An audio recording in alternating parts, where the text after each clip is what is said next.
Donc le deuxième point dont je veux parler ici, ce sont les stages. J'ai parlé tantôt des collaborations qu'il y a avec, entre les universités et les grandes entreprises, les organisations. Et un étudiant très sérieux va donc beaucoup aussi travailler avec ses professeurs, avec des mentors et ainsi de suite. Et là, ça peut permettre à l'étudiant donc d'avoir des stages. Et ces stages vont lui permettre de faire quoi? De connaître plus les entreprises et, comme j'ai dit, de créer un réseau.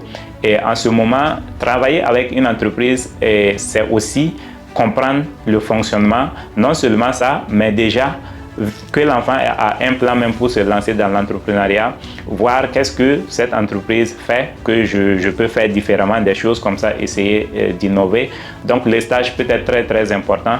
Donc quand j'ai lu le livre de notre sœur Adissa Barry, voilà, notre millionnaire, la millionnaire burkinabé aux États-Unis, et dans ses premières pages, elle parlait de stage. Voilà, elle a raconté que quand elle a fini son diplôme, elle a eu un stage, mais le stage n'était pas payant.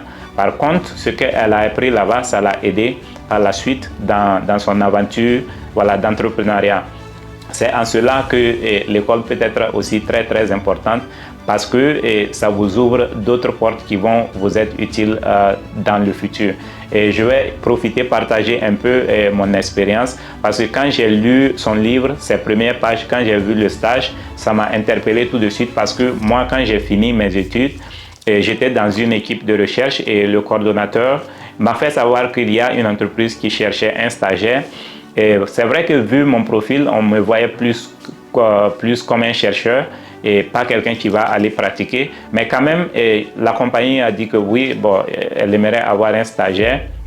Et moi, quand j'ai rencontré le directeur, et voilà, parce qu'on m'avait rassuré que ça allait être payant tout et tout. Mais quand j'ai rencontré le directeur, il m'a dit non, que ce ne sera pas payant. On va juste me payer les dépenses que je vais faire dans le cadre du stage.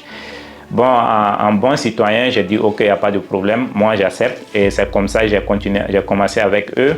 À un moment donné, j'étais dans la région de DC là-bas en train de me reposer parce que j'étais fatigué après les études. Et là, je reçois un coup de fil et on me dit qu'ils veulent m'embaucher. Et c'est comme ça que j'ai commencé. Je raconte cette histoire parce que quand je suis arrivé là-bas, j'ai découvert des choses vraiment qui m'ont un peu aidé, qui m'ont beaucoup aidé, et j'ai beaucoup compris l'entrepreneuriat parce que cette entreprise a été créée par quelqu'un qui travaillait à New York et qui avait créé près de 20 entreprises et il se faisait appeler entrepreneur en série. Et il dit que de ces 20 entreprises, beaucoup ont réussi, mais il y a 4 seulement qui ont vraiment beaucoup donné, cartonné. Et voilà.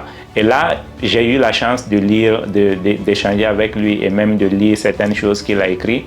Et ça m'a beaucoup aidé à comprendre un peu comment le système marche. Donc, l'école n'est pas quelque chose où vous pouvez aller vous balader sans vraiment profiter. Surtout, comme je l'ai dit, si vous partez avec un plan. Vous voyez, nous autres, nous sommes venus ici avec des bourses. On ne connaissait pas beaucoup le système. Donc, il y a des avantages, il y a des choses qu'on n'a pas pu profiter, des opportunités qu'on n'a pas pu saisir. Mais si on n'est pas égoïste, on doit partager. Et ce que je dis ici, c'est des choses que j'aimerais faire. Si je devais reprendre tout à zéro, c'est des choses que j'allais faire. Et je pense que d'ici là que j'allais finir mes études, j'allais pouvoir développer une entreprise en tout cas stable.